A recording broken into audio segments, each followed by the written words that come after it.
E chegamos! Esse é o Conexão Tech, o programa que traz tecnologia para você saber tudo o que está acontecendo em tecnologia. A gente trouxe esse programa com muito carinho para que você se sinta especial e também tenha conhecimento em tecnologia. Afinal de contas, ela está aí, ela está do seu lado, ela está te influenciando e ela está te ajudando também. Então, Conexão Tech, se sinta, né, aqui em casa, na nossa casa, com os nossos convidados, para que tudo isso faça parte do seu dia a dia. E hoje nós vamos falar de um tema que talvez não caiba num programa só, né? Talvez a gente vai ter que trazer as áreas específicas. Eu estou aqui com especialistas. Vou já começar a falar do nosso tema hoje, que é a tecnologia no direito. E aí, o que você acha? Você acha que é benefício? Você acha que não? Você acha que pode acontecer algumas coisas ruins? Fala pra gente. Meu Instagram é @cassio.simonato. Se você quiser, segue lá, manda uma mensagem para mim. Bom, eu estou aqui com o Hugo Martins Abud, ele é advogado de M&A, governança colaborativa e estruturação de negócios. Eu estou com o Leon Fagiani, advogado de inovação, tecnologia e compliance corporativa e pesquisador no Observatório de Educação Digital. Mudaram o nome agora, me ajuda? Legal Fronts. Legal Fronts.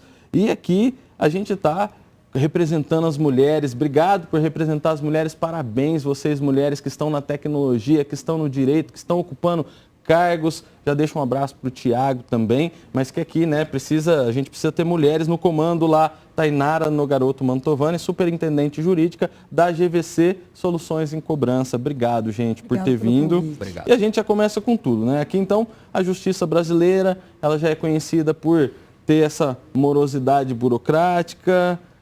A tecnologia está mudando esse cenário? Vou começar pelo Leon. No ano passado, o último relatório do CNJ estava trazendo que os processos eles levavam mais ou menos 2 anos para ser concluído em primeira instância. Isso significa que essa percepção de morosidade ela se comprova. Então, a gente tem, de fato, uma justiça um pouco mais lenta. Mas a tecnologia ela tem otimizado muito mais do que se pensar na época que tinha processo físico, esse tipo de coisa, né? Acho que meus colegas podem até contribuir mais. Tá, eu vou pular para o Hugo ali para a gente deixar as honrarias para a nossa representante das mulheres. Hugo, como que você vê aí o uso da tecnologia nesses avanços aí, né, desses avanços dos processos ou até das próprias pesquisas ali, né, da ajuda na conclusão dos processos? Sim, historicamente aí nos últimos 10 anos a gente tem tido vários avanços, né? Nós saímos do papel e passamos para o mundo digital. Então hoje a maioria dos processos eles são digitais, então hoje você consegue acessar pela internet, direto do seu escritório, né? E isso facilita muito, né? A gente otimiza o tempo, né? Para que a gente esteja dentro do escritório, não necessariamente estando no fórum, né? O trâmite também processual melhorou bastante, então eu acredito que avançamos muito, né, em relação à tecnologia no direito, especialmente nos processos judiciais. Mas eu acho que o avanço da tecnologia no direito vai não só nos processos judiciais, mas também nas relações humanas. Porque, no fim, quando você faz o contrato, você está aplicando direito, ainda que você não tenha apoio de advogado, né? Então, hoje você tem ferramentas como os próprios e-mails, né, da década de 90, mas que geram reflexo. Hoje, as propostas comerciais, as contratações são feitas também por e-mail. E os meios digitais de assinatura, né? Então, para você ter uma ideia, hoje, se um contrato é assinado eletronicamente, até a dispensa de testemunhas. Você não precisa mais ter testemunha em contrato. E provavelmente muita gente não sabe disso. Tá vendo? Tem bastante coisa no direito evoluindo e você nem está sabendo, mas eu vou pegar a especialista já na área de cobrança. O quanto isso está ajudando as empresas a não perder aí por questões de dívidas, né, as dívidas ativas, o quanto que a tecnologia está te ajudando, né, em todo o departamento, vocês que são um dos maiores departamentos de cobrança aqui do país. O uso hoje pelos tribunais é fato, a forma de se chegar até as pesquisas patrimoniais facilitou muito hoje o dia a dia. A gente sabe que hoje um juiz consegue vasculhar as contas bancárias dos clientes inadimplentes, por exemplo, com um único clique. É lógico que essa efetividade depende de haver valores em conta, mas facilitou bastante.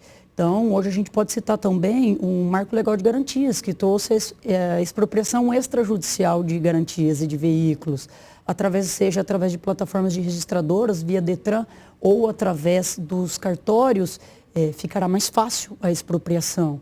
E vamos lembrar que tudo isso tem um reflexo muito grande no Brasil, como o custo do crédito, por exemplo. Sim. Hoje a gente sabe que no Brasil a recuperação de crédito é muito lenta e custa muito caro. E infelizmente isso é repassado para os consumidores. E até mesmo para aqueles que honram com seus valores, com suas dívidas. Então, tem muita tecnologia sendo utilizada já atualmente, exemplos dos meus colegas que citaram, desde o processo eletrônico, foi um grande marco, audiências hoje, eu sou da época que eu tinha que contratar correspondentes nas pontas para fazer audiência. Então hoje é tudo digital.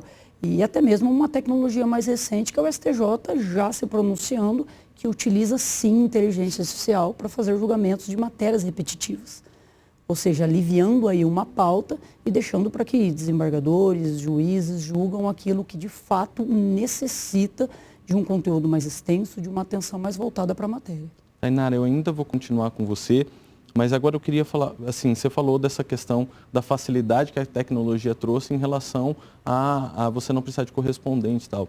Mas e o pessoal novo que está se formando aí em Direito, o Leão pode contribuir, o Hugo, o professor também, né? O pessoal está se formando, eles estão preparados para isso, eles estão cientes disso, de toda essa evolução, eles estão querendo se evoluir com isso? Você que tem uma galera lá, principalmente um time mais jovem, né? Como que você vê tudo isso na educação do direito? Você acha que precisava evoluir a faculdade também, os cursos, né, as matérias? Eu acho que sim, sem dúvida. Eu acho que, infelizmente, hoje, na preparação em faculdade, a gente se fala muito pouco desse tema.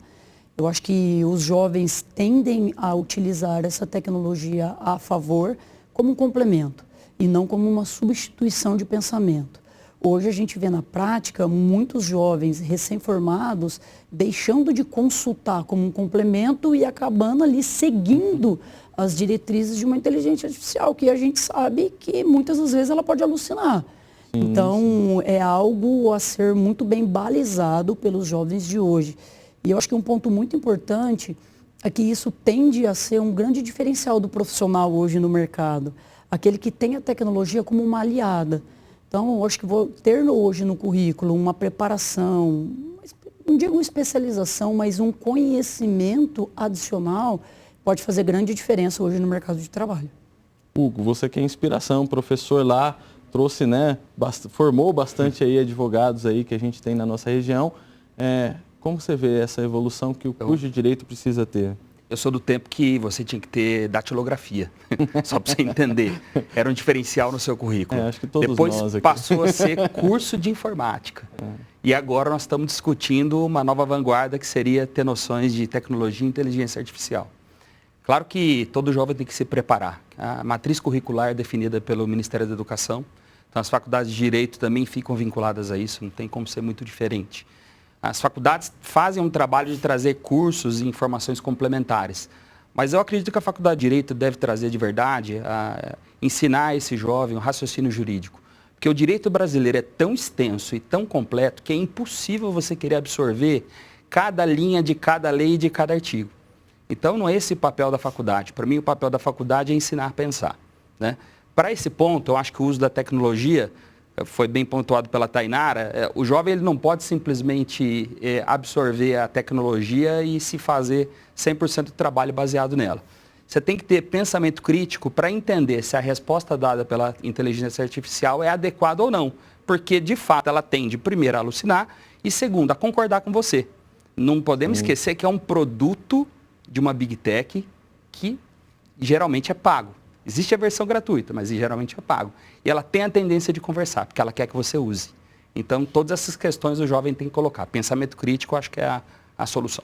Leão, como que está se comportando isso fora do país, aqui dentro do país? Essa evolução dos cursos de direitos ou até da evolução do trabalho em si? Acho que primeiro é importante entender que, colocando o Brasil, até hoje a gente não conseguiu erradicar o analfabetismo. Acho que esse é um ponto, porque imagina só, pensamento crítico sem habilidade letrada. Segundo, que os países da União Europeia, por exemplo, eles já têm uma regulação um tanto quanto rígida sobre o uso de inteligência artificial ou plataformas. Tem uma distinção. Por quê? Porque nós temos casos no Reino Unido, por exemplo, e até aqui no Brasil, de sentenças fabricando casos, ou referenciando casos, citando casos inexistentes. Você pensa que o juiz, o magistrado, ele trouxe um caso que foi inventado pela plataforma de tecnologia ali, que deu o número de processo, deu o nome das partes. Então, assim, se não tiver uma regulação bastante sólida sobre isso e um letramento digital para as pessoas entenderem o perfil daquela resposta, o perfil daquela interação, a tecnologia, ao invés dela vir para simplificar, favorecer e otimizar a relação, ela vai para um outro caminho, que ela vai para o caminho de cada vez mais propagar desinformação, como tem em casos judiciais, e o Tribunal Eleitoral, por exemplo, ele tem regulado como que em épocas de campanha, a relação de incentivo ou uso de inteligência artificial pode ser utilizado. Então, assim, o sistema de justiça, ele vai tentando especificar normas, mas assim, o mundo inteiro está tendo que lidar com esse problema. E você, aceitaria aí ter o seu processo julgado por uma inteligência artificial? Bom, eu tenho que chamar os comerciais, o assunto tá bom, mas vai continuar. Até já já.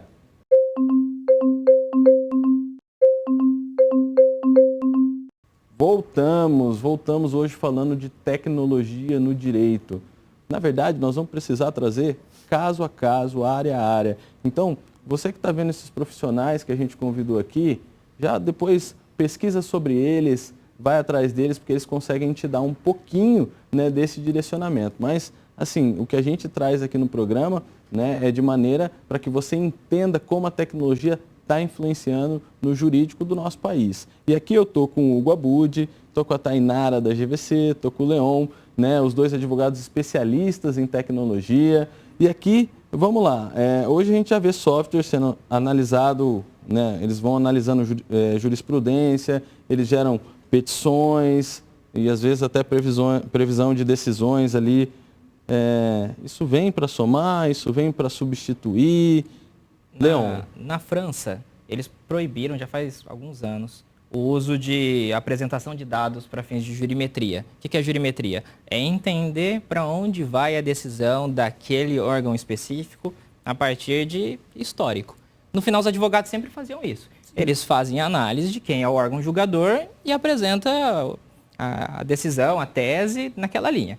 Então, a gente tem isso já, um fato, e a tecnologia no contexto judiciário brasileiro, ela muitas vezes tem sido também utilizada de uma forma um pouquinho mais irresponsável, porque você tem algumas empresas, por exemplo, que elas vão fazer uma comercialização de petição, né, automação de todo esse processo, que é positivo, desde que a gente tenha a qualidade daquilo que está acontecendo. Então, sim, pode ser muito positivo. A apresentação de dados, ela é super significativa para a gente crescer e avançar como sociedade, mas o que a gente tem notado também é uma certa cautela necessária por todos aqueles que compõem esse sistema judiciário, né, que é o advogado, o magistrado, o escrivão e os estagiários também, né? Pode esquecer. Hugo, dentro da tua área mesmo, né, ali específica, só vou abranger um pouco mais. Esse tipo de utilização de tecnologia jurídica tem facilitado o processo de M&A, por exemplo, ou de compra e venda das empresas, ou até de briga entre o quadro societário, né, que a gente vê muito aí. Como que você tem visto isso?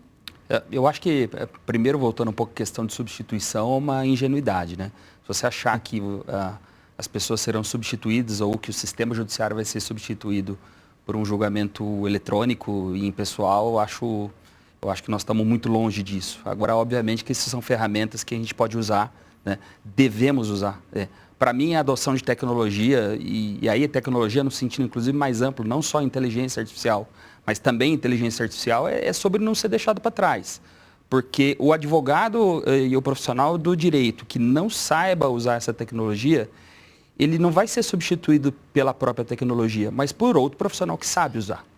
É isso que vai acontecer. Perfeito. Portanto, daí a importância de se qualificar e entender o universo que você está entrando. Falando especificamente de M&A, sim, hoje, por exemplo, um dos processos de M&A é a parte de diligência. Diligência é você fazer a verificação documental e jurídica do histórico da empresa para saber se concretiza ou não a operação. E esse sistema, hoje você tem ferramentas que já fazem essa análise, você pode usar ferramentas de inteligência artificial que vão te ajudar a resumir e concatenar os dados, ou seja, a análise continua sendo do especialista. A forma de apresentação, a reunião de dados, aí é o ganho de produtividade. Eu acho que esse é o grande ponto e impacto aí no M&A. Bem legal.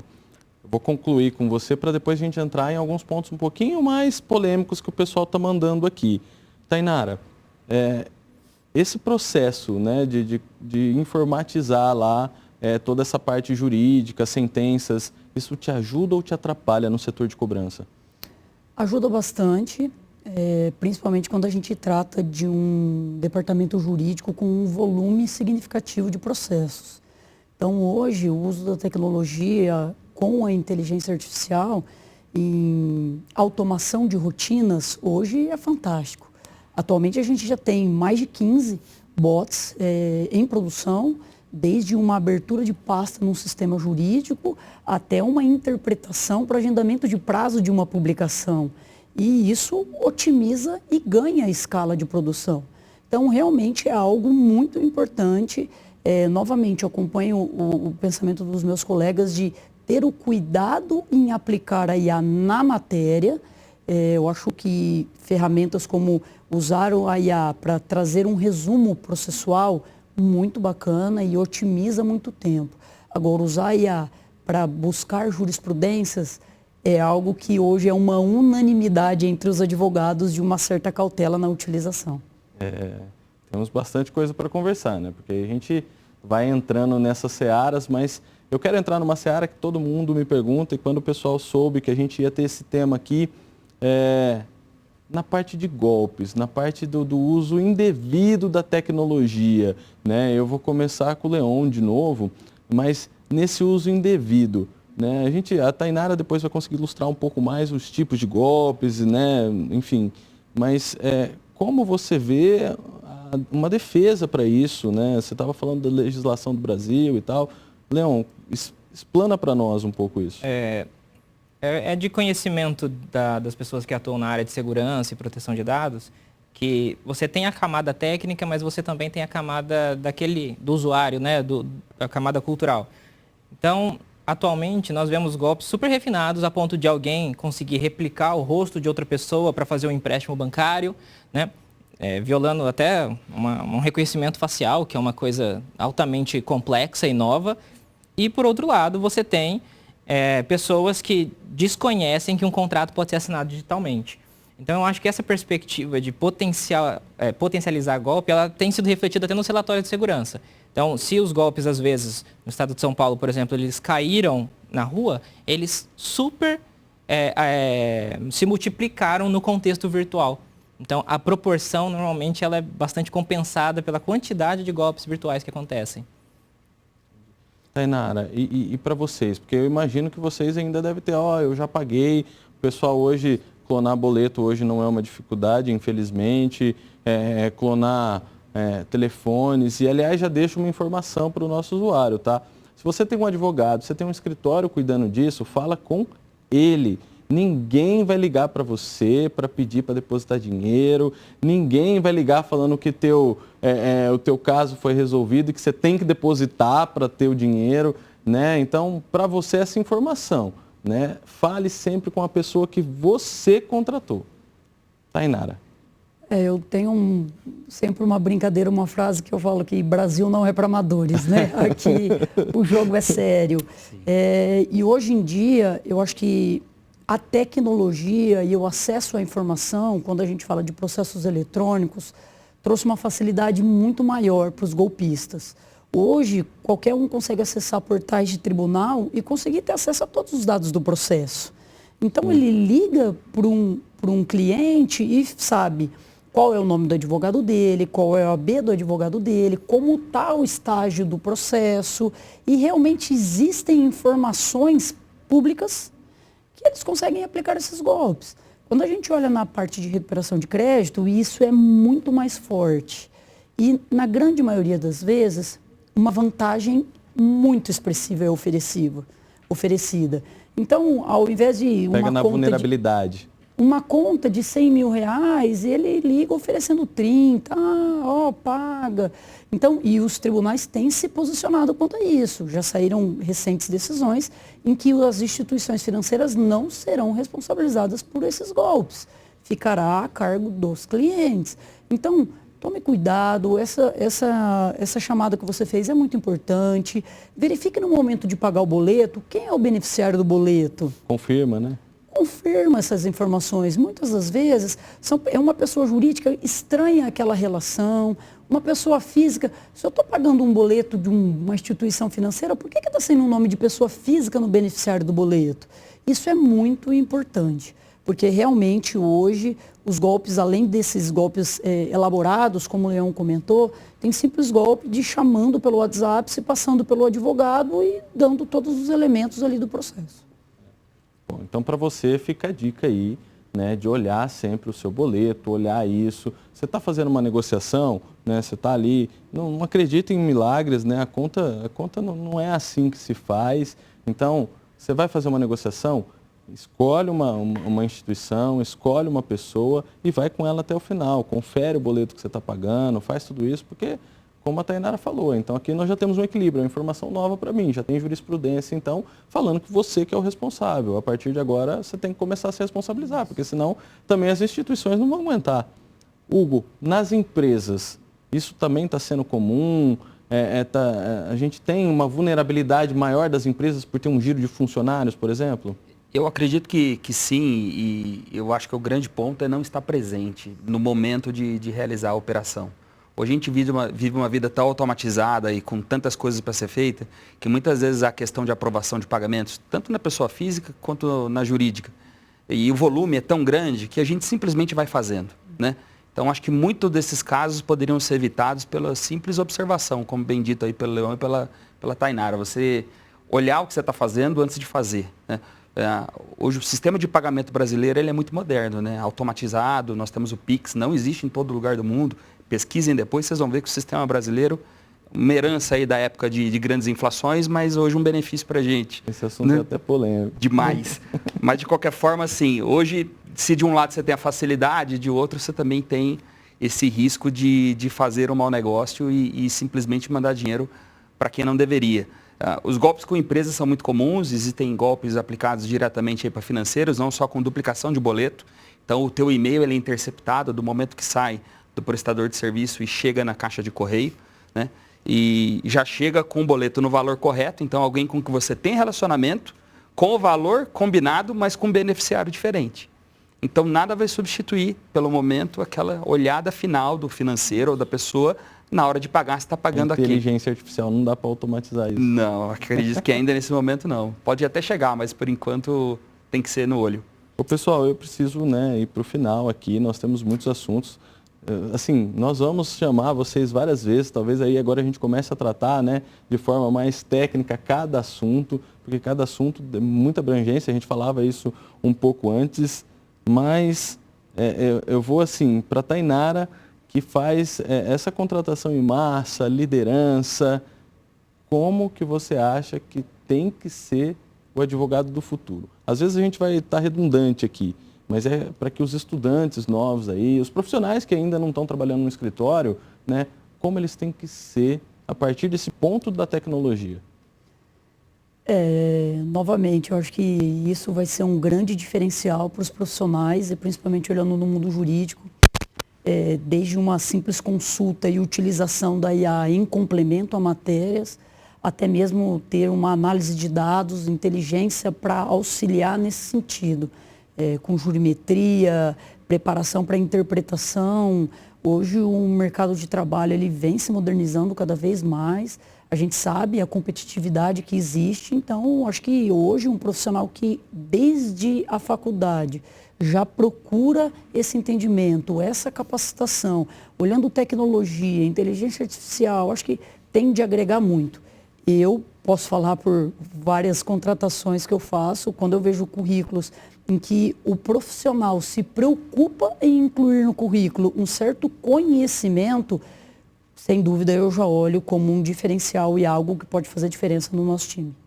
Tainara, é sobre isso, é o que a gente está pedindo os estudantes, a gente está pedindo, né, como comunidade aqui de tecnologia, né? O Conexão Tech é trazer isso para você, tanto para você que vai contratar um advogado, olhar para um advogado que também usa tecnologia, como o Hugo colocou muito bem, mas também para você que está se formando, que está trazendo isso para cá, o tipo de escritório que você vai precisar montar, ou para trabalhar num grande escritório como a GVC, você vai ter que ser um profissional diferenciado. Leon, para a gente fechar, assim, com chave de ouro, você falou um pouco disso, o que ainda precisa evoluir no jurídico nacional? O que você acha? A próxima evolução que a gente precisa ter? Acho que, primeiro, entender e aceitar que digital não é só ferramenta, digital é cultura. É um pressuposto necessário para a gente conseguir convergir qualquer medida. Segundo, seria tentar uma padronização nacional, literalmente, de sistemas, de base de dados, porque atualmente isso é um desafio para quem atua com o jurídico. Porque imagina quem trabalha com um processo no estado, é um outro sistema em outro estado. Isso a gente sabe que no setor privado, cara, você replica os sistemas, né, justamente para você ter uma padronização e uma análise de dados melhor. E terceiro, seria conseguir, assinando aqui o que o Hugo trouxe, construir uma consciência crítica, entendendo que digital é cultura e o direito é produto dessa cultura, começar a pensar normas jurídicas mais inteligentes e eficientes para esse contexto. Bom, pessoal, nós temos que encerrar. Hugo, Tainara, Leon, muito obrigado mesmo. Assim, a gente tem um mar de conhecimento ainda para ter e a gente precisa levar isso para você. E esse programa tem esse objetivo, de falar como a tecnologia está mudando a sua vida. Aqui você ouviu um pouquinho do que está mudando no jurídico, mas dá para ouvir muito mais. Nós vamos trazer isso para você todo domingo, então continue sempre com a gente, porque a tecnologia está em alta, a tecnologia é pauta. Até o próximo.